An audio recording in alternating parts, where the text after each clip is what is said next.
Pernah nggak sih kalian setelah belajar banyak tentang NPD dan psikologi kepribadian secara umum, mulai merasa mengapa banyak banget sih orang-orang dengan ciri-ciri narsisistik di sekitar kita?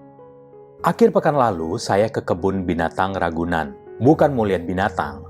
Saya sebenarnya nggak tega lihat binatang di kerangkeng dan jadi tontonan. Hanya pengen piknik dan makan pecel di pinggir danau. Setelah 2 jaman di sana, tiba-tiba hujan turun. Awalnya rintik-rintik aja. Saya dan keluarga memutuskan untuk menyudahi piknik lalu mulai ke parkiran. Kebetulan parkiran gak jauh dari situ. Di tengah jalan, hujan mulai deras. Mulailah kami berlarian, melewati gapura yang dijadikan tempat berteduh pengunjung lain. Ada di antara kami yang perlu ke toilet, karena you know lah, habis makan, minum, hujan, dingin, dan antisipasi nanti lama di jalan. Ya udah kita ke toilet. Yang kebetulan jalannya melewati turunan, taman rumput dan paving block yang lumutan, licin, dan membutuhkan konsentrasi ekstra. Ketika sedang hati-hati banget, ada laki-laki yang tiba-tiba teriak kencang. Salah satu dari mereka yang sedang berteduh di gapura. Memang ditujukan untuk kami, karena hanya kami yang berlarian ke toilet, tempat parkir. Dan yang jelas kami kaget. Untungnya nggak ada yang kepleset jatuh. Yang teriak tadi ketawa-ketawa merasa puas. Jadi kepikiran, apakah nih orang nggak punya otak dan nurani?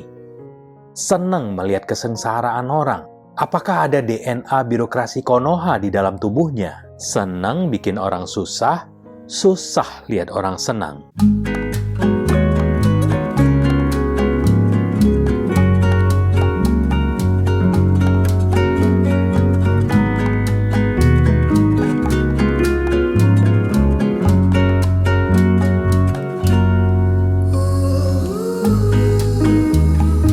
Halo, selamat datang di Gerakai bersama saya, Aden Giri. Semoga DNA birokrasi Konoha nggak mengalir di tubuh kita ya. Kali ini kita akan bahas tentang kelemahan si narsisis. Pastinya ada dong, masa dia di atas angin mulu? Masa cuma kita doang para magnet narsisis yang punya kelemahan? Nah, pasti kalian senang karena ternyata narsisis itu punya banyak kelemahan. Dan seringkali inilah yang membawa mereka ke lubang kehancuran. Udah siap untuk tahu apa saja kelemahan si narsisis? Coba saya minta tolong di-subscribe dulu ya channel ini, biar saya tetap semangat berbagi konten dengan kalian. Saya juga menerima super thanks seikhlasnya dari kalian. Dan jika memerlukan konsultasi mendalam, silakan email ke chat.gerakai@gmail.com. Selama ini, kalian pasti sempat kepikiran, kayaknya gangguan kepribadian narsisis justru menguntungkan buat dia, ya nggak sih? Dia kan nggak punya empati, makanya nggak merasa bersalah seenaknya memperlakukan orang lain. Gencet kanan-kiri, tindas atas bawah, dia yang maju dan dapat keuntungan. Nipu, nyuri, fitnah, manipulasi, udah biasa banget. Kayak orang narik nafas aja. Narsisis sebenarnya juga punya kelemahan yang bisa kalian manfaatkan. Kelemahan mereka yang pertama, kecanduan perhatian dan kecanduan pada umumnya. Narsisis senang menjadi pusat perhatian, terutama tipe grandiose exhibitionist. Mereka ini seringkali kelihatan menawan, cerdas, luas pada pandangan pertama. Begitu kita kenal lebih dekat, tersingkaplah sifat manipulatif dan gak peduli sama orang lain. Terkadang kalian ngerasa kayak ada suatu bisikan lirih dari pikiran kalian. Kok saya selalu merasa kecil, jelek, dan rendah diri ya di depan mereka? Narsisis butuh perhatian dan validasi dari orang sekitarnya, seperti udara yang perlu mereka hirup. Kalau nggak dapat perhatian dan validasi ini, tergantung tipenya, mereka jadi agresif atau uring-uringan. Kalian juga bisa menghubungkan kecanduan mereka atas perhatian ini dengan kegemaran mereka enak-enak, selingkuh kanan-kiri. Dan yang dicari bukan cuma kenikmatan badaniah saja. Terkadang selingkuhannya juga nggak lebih ganteng, nggak lebih cantik dari kalian, tapi justru geradakan. Ini semua karena adiksi kecanduan tadi. Gimana kalian manfaatin ini? Yang pertama, kasih mereka pujian dan validasi untuk mencapai tujuan kalian. Puji busananya, gaya rambutnya, make up-nya, kacamatanya, presentasinya, pendapatnya, meskipun itu salah. Jangan salah dulu, di sini tentunya kita nggak sama dengan narsisis. Ingat, kita melakukan ini untuk menghindari bahaya yang lebih besar. Kita pengen mengamankan kerjasama tim. Ini bukan sifat bawaan kita, bukan yang kita lakukan secara konsisten. Hanya untuk orang-orang brengsek yang emang harus dikerjain balik. Kita nggak ada pilihan lain. Cara kedua adalah kebalikan dari yang satu tadi. Jangan kasih mereka validasi sama sekali. Jangan lihat, jangan puji, abaikan saja. Ini akan menyerang mental mereka. Kayak kalian itu membalikkan power dynamic di sana. Ini caranya meredam keangkuhan dan kesombongan mereka. Kelemahan kedua seorang narsisis adalah mereka nggak mampu untuk refleksi diri. Kita sering sebut juga introspeksi diri. Di pikiran narsisis, nggak ada yang salah sama saya. Ini emang udah prosedurnya. Atau kayak gaya anak-anak akamsi, anak kampung sini. Suka-sukanya dia nutup jalan atau dagang sembarangan di pinggir jalan, sehingga jalan masuk ke perumahan jadi sempit dan macet. Lo siapa? Gua orang asli di sini. Kakek buyut gua udah hidup mati di sini. Lo kan pendatang. Atau yang biasa naik motor, lalu kecelakaan. Kenapa mobil yang selalu disalahkan? Padahal si pemotor yang ugal-ugalan. Dan mereka sesama motor sendiri yang kecelakaan. Ini pengalaman pribadi ya. Di lampu merah, ya mobil saya berhenti dong. Terus ada motor dari kiri nekat bablas lampu merah.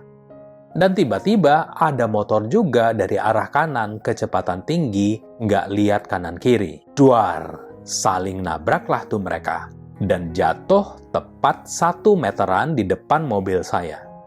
Mobil saya, syukurnya nggak kesentuh sedikit pun. Dan begitu lampu hijau, para akamsi yang dari tadi nongkrong pinggir jalan malah ngejar dan gebrak mobil saya. Dasar setan sialan. Pokoknya hajar orang dulu, baru nanti kicep kalau udah viral atau dikasih lihat rekaman dashcam dan CCTV. Nah, narsisis ketika ada konflik, mereka itu nggak pernah berusaha mencari kekeliruan pada pihaknya sendiri.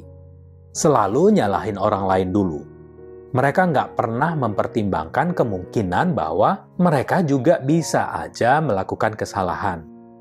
Oleh karena itu, mereka bereaksi sangat sensitif terhadap kritik. Kalau kita mengkritik mereka, mereka akan diamin, cuekin kita sebagai hukuman, atau memanipulasi kita sedemikian rupa, sehingga kita akhirnya yang menyalahkan diri sendiri.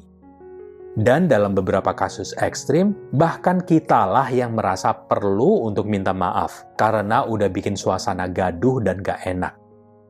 Ya mungkin kita tahu ya beberapa kejadian di negara ini di mana orang yang baik justru yang harus mengaku salah dan meminta maaf. Sebenarnya narsisis nggak hanya merugikan orang di sekitarnya, tapi juga dirinya sendiri. Karena nggak mau refleksi diri, dia nggak bisa bertumbuh. Memanfaatkan kelemahan dia ini adalah dengan minta dia menjelaskan perilakunya secara lebih rinci. Umumnya dia nggak akan bisa melakukan ini. Misalnya kalau dia bilang kayak gini, "Kamu tuh udah memprovokasi saya." Kalian bisa jawab, "Jelaskan sama saya mengapa kamu terprovokasi." Atau, "Kamu tuh beruntung loh. Saya mau ngelayanin hal remeh kayak gini." Nah, jawab aja. Coba jelaskan di mananya saya beruntung dan mengapa ini hal yang remeh. Kemungkinan besar mereka nggak bisa jawab. Ini menunjukkan kalau kalian juga bisa tegas dan nggak goyah sama gertakannya. Kelemahan ketiga seorang narsisis adalah enggak bisa mendengarkan. Mereka lebih suka mendengar diri mereka sendiri yang bicara. Mereka sama sekali nggak tertarik dengan pengalaman dan cerita orang lain. Kalau ada orang lain dapat perhatian, mereka justru kebakaran jenggot. Karena mereka merasa lebih layak dapat perhatian. Jadi mereka akan mencoba segalanya untuk mendominasi pembicaraan. Mereka akan cari titik di cerita kalian di mana dia dapat menceritakan kisahnya sendiri. Dia akan menyela kalian kapanpun dia mau. Misalnya kalian cerita nih, aku punya masalah dengan istri, dia selingkuh, dan ini bukan kejadian yang pertama. Dan laki itu udah bilang, serius mau nikah sama dia. Terus dia ini responnya malah, hah? Hal sebesar itu kenapa kamu baru cerita sekarang ke aku? Aku tuh teman dekat kamu. Aku pikir aku tuh sahabat kamu. Tega ya kamu sama aku? Hah? Yang lagi ada masalah kan kalian. Kok malah kalian yang diserang? Begitulah narsisis. Kelemahan mereka ini menutup kesempatan bagi mereka untuk mempelajari hal-hal baru dan melihat sesuatu dari perspektif lain. Pikiran narsisis hanya berpusat dan berkutat pada diri sendiri. Akibatnya pertumbuhan pribadinya nggak terjadi. Kelemahan keempat, narsisis itu serakah dan haus akan status. Saya percaya kalau dengan kekuatan besar akan datang tanggung jawab yang besar pula. Termasuk juga misalnya kalau kita punya rezeki yang banyak. Tanggung jawab dan kesempatan berbagi tentunya juga lebih besar. Nggak ada salahnya dengan ini. Cuma yang terjadi pada narsisis adalah akumulasi harta benda secara berlebihan ini untuk menutupi harga diri mereka yang sangat-sangat rendah. Kayak nyawanya itu bergantung di materi. Makanya nggak peduli setinggi apapun statusnya, semahal apapun mobil atau pakaian desainernya, nggak akan pernah mencukupi kebutuhan mereka. Mereka tetap merasa hampa dan nggak bahagia. Dan mereka rela melakukan apa saja untuk mencapai itu semua. Memanipulasi, membuat intrik, menyerang, bahkan menghilangkan nyawa orang lain untuk mencapai tujuan. Keserakahannya ini bisa merugikan dirinya juga. Karena pengen ngejar status simbol tadi, dia bisa jor-joran, harus tampil gemerlap, nongkrong di klub berkelas, bayar publisitas, dan lain sebagainya.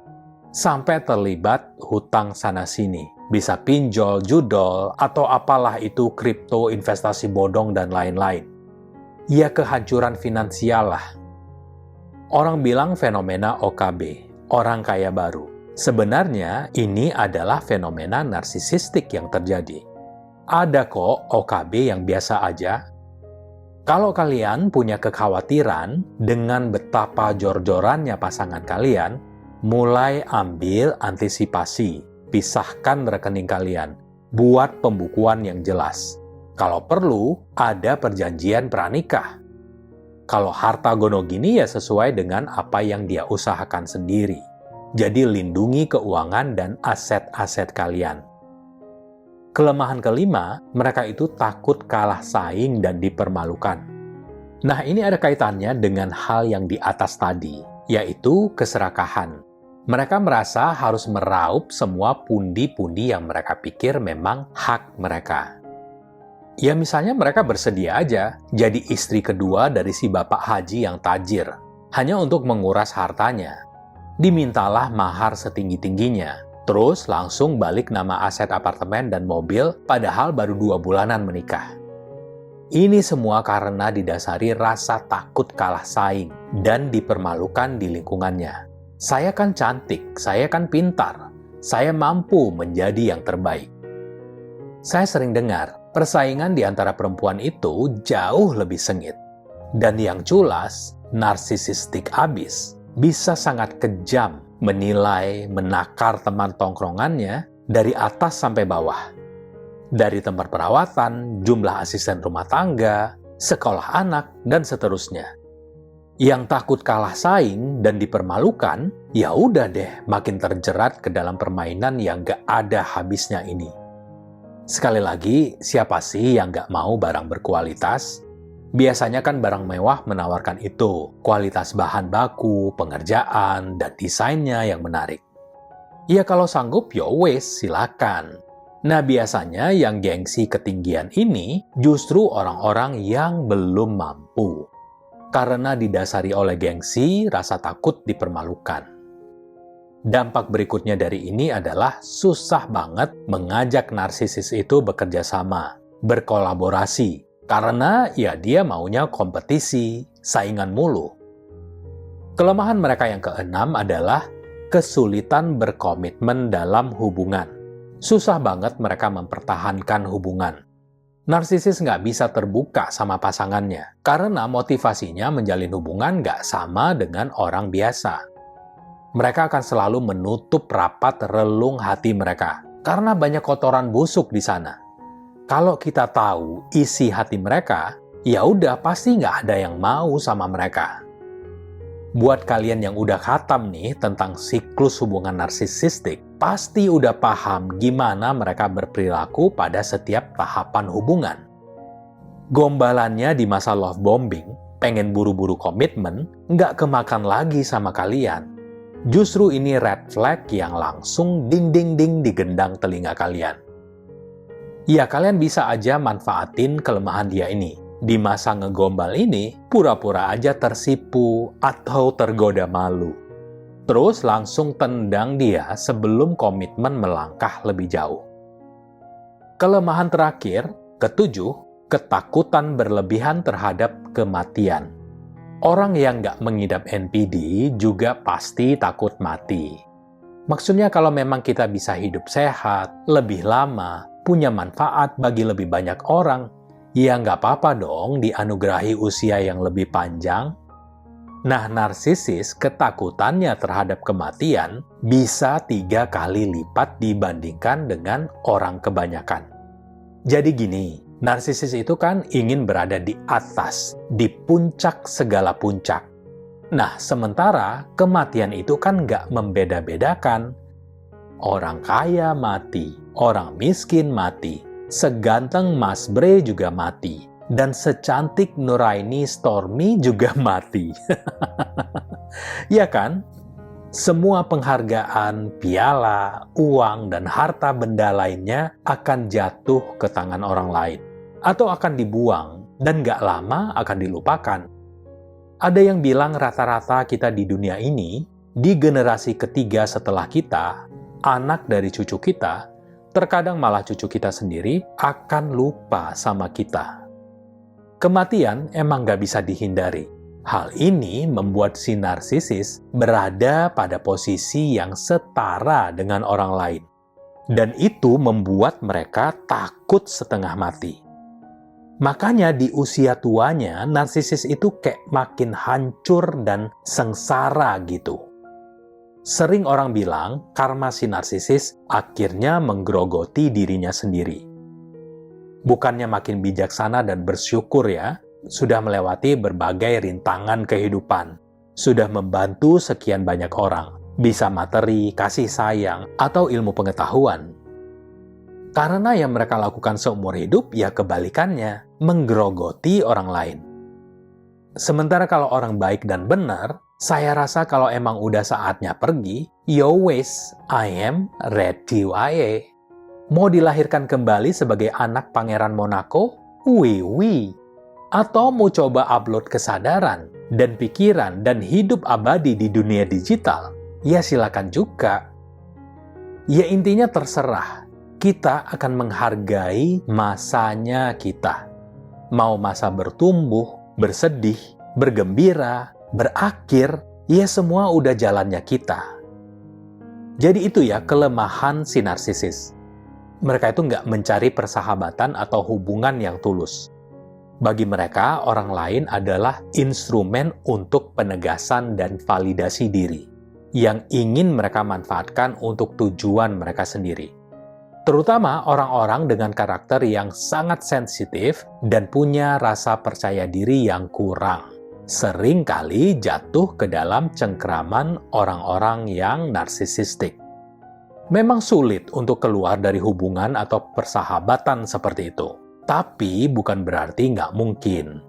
Kuncinya adalah mengenali titik lemah mereka agar dapat melindungi diri kalian dengan lebih baik. Kalau kalian suka konten ini, silakan di-subscribe, like, dan share. Saya juga menerima super thanks seikhlasnya dari kalian. Jika butuh konsultasi langsung dengan saya, silakan email ke chat.gerakai@gmail.com untuk penjadwalan. Terima kasih atas perhatiannya, salam hangat, dan sampai jumpa.